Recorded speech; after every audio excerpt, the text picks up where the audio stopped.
Gimnazijos vadovai, mokytojai ir žinoma patys mokiniai labai apsidžiaugė tokia gražia asociacijos Druskininkų klubas iniciatyva. Žinoma, tai yra labai geras dalykas, nes kad ir tie 50 litų jie prisideda prie to mokymosi skatinimo, nes jau tiesiog tai yra paskatinimas toks labai puikus, kad ir nedidelis, bet jis tiesiog suteikia daugiau noro mokytis, daugiau noro stengtis, tokia motyvacija labai gera. Visada norisi gauti dabar geresnį pažymį, tik ir laukiame, kol gausime rezultatus kontrolinių, kad sužinotumėm, kasgi gavo tą 10-tuką, kuris padės gauti tą stipendiją.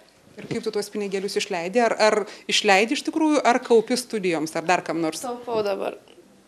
Tiesiog fondą savo kaupiu studijoms. Tai tam tikra paskata, manau, bet iš tikrųjų, kas gauna tą stipendiją, turbūt tos paskatos, kaip, nežinau, tai nėra pagrindinis tikslas gauti tą stipendiją. Jau kas gauna tą stipendiją, tas, manau, ir supranta tą visą mokslo vertę ir kad tai padės ateityje. Bet žinoma, ta stipendija tai galbūt galėtų būti paskata ne tiems gaunantiems, kad kiti pradėtų tiesiog stengtis. Ar jauti konkurenciją dabar savo klasėje?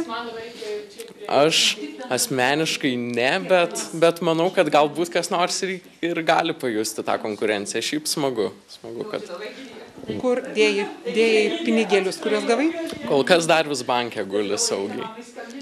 Aš, aišku, tos piniginės paramos, kadangi dar ir nenaudojau per daug, tik tai žinau, kad jinai yra, tai aš, aišku, pirmiausia džiaugiuosi apskritai, kad toks dėmesys yra, kad apskritai vertinamas tokie mokinio pasiekimai, kurie iš tikrųjų yra, na, kaip ir maži pasiekimai, lyginant su apskritai, ką galima pasiekti gyvenime, tai yra džiugu, kad suaugusiems ne tik tėvams, bet apskritai rūpi mokinių pasiekimai, žinios, ką jie veikia, ką jie stengiasi ir kad tai įvertina. Tai yra, manau, svarbiausia tas moralinis palaikymas. Man, pavyzdžiui, nėra tiek svarbu, ar ten 50 litų, ar ten 20 litų būtų ta premija. Apskritai, kad tiesiog pastebi tuos žmonės, tai yra, man atrodo, ir yra svarbiausia, o ta piniginė suma tai nėra jau taip svarbu.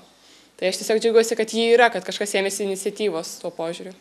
Kaip sakė Ryto gimnazijos direktorė Marijona Kriščiūnaitė, stipendija turės įtakos mokymosi motyvacijai, skatins ir labai gerai besimokančius, ir tuos mokinius, kurie gabūs, bet skiria nepakankamai laiko mokslui.